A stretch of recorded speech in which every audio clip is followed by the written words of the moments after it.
Hello everyone, today we are going to do a classical conditioning theory. This theory was proposed by Ivan Pavlov. He was a well-known Russian scientist and he is known for his classical conditioning theory where he trained a dog to salivate with the ringing of bell. So this is the lab structure. There's an observation screen. This is the screen. This is a tube for collection of saliva. There's a container for meat powder. Is a device to count drops of saliva, and there's a revolving drum for recording response. Okay, so what was the idea behind the experiment?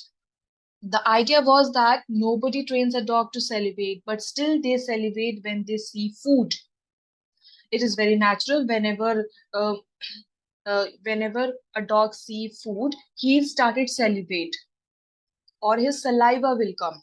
Okay, so he kept a hungry dog in the lab and offered him meat at different time intervals. So whenever a dog see food, he started salivate. It is a very natural process. Okay, so later on, what he do that he started offering meat to dog with the ring of a bell. First he pressed the bell and then he offered a meat. So he kept this process he kept repeating this process, okay, till the time when dog got trained in the process called as conditioning in this process. What does that mean? He repeated that process. He repeated providing food to dog by clicking of a bell. Okay, so till the time the dog got trained. Now, after conditioning, what will happen? After the bell ring, the dog started salivate. Okay, so this is the conditioning in this process. So here there are two types of stimulus, that is unconditioned stimulus and conditioned stimulus. The unconditioned stimulus is the object or event that originally produces the unconditioned or natural response.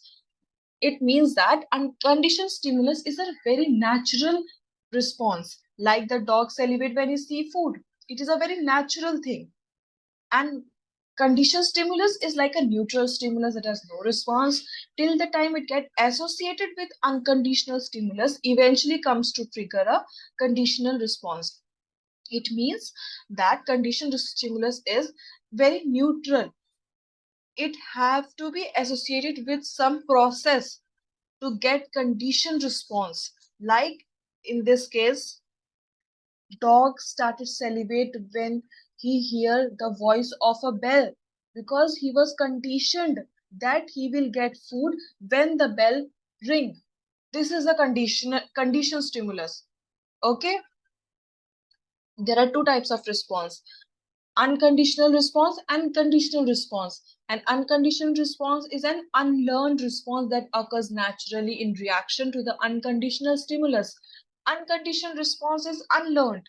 Nobody trained a dog to salivate when he see food. This is an unconditioned response. It is natural response. And conditional response, a response we get when we train something with a neutral or conditioned response. Conditioned responses when you train somebody, you train a dog you train a dog to salivate when the bell ring. This is a conditional response. So there are three stages of experiment. Before conditioning, food. Whenever you give food to dog, he started salivate. Food is an unconditional stimulus. Salivation is an unconditional response. It is a natural response. Then bell ring, the dog show no response because dog doesn't know. Now during conditioning, bell ring, food provided. This is unconditional stimulus. Now salivation, dog salivate. This is conditioned response. And after conditioning, what will happen? Bell ring. This is conditioned stimulus. And salivation. That is conditioned response. That is, it is processed response. What was the major finding of the theory? The major finding of theory is that conditioning is learning through association. When you associate something, you will learn.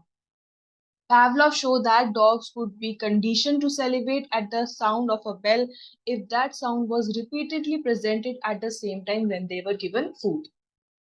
Limitations. every theory contains some limitations. So here it is. If there is a time lapse between the bell and food, there would be no learning. Of course, if there's a time lapse, the dog will forget, okay. If you keep on ringing bell but not giving the food, then salivation will stop, called as extension. If there is a lapse, if you don't provide food to the dog after the ring of a bell, dog will not salivate. The process will stop.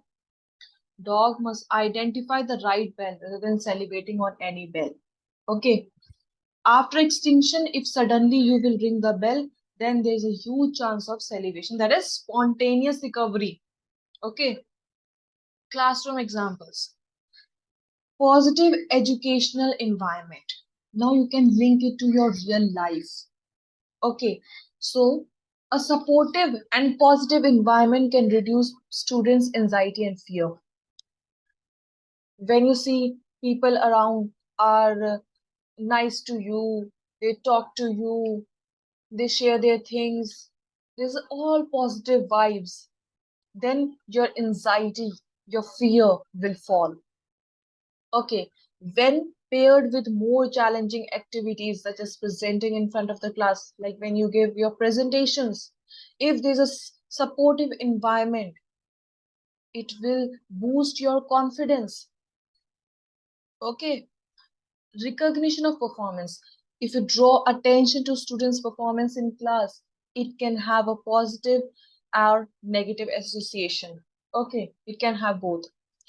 A child who is ridiculed or embarrassed because of poor test result may begin to fear failure. Okay, so that's all about classical conditioning theory.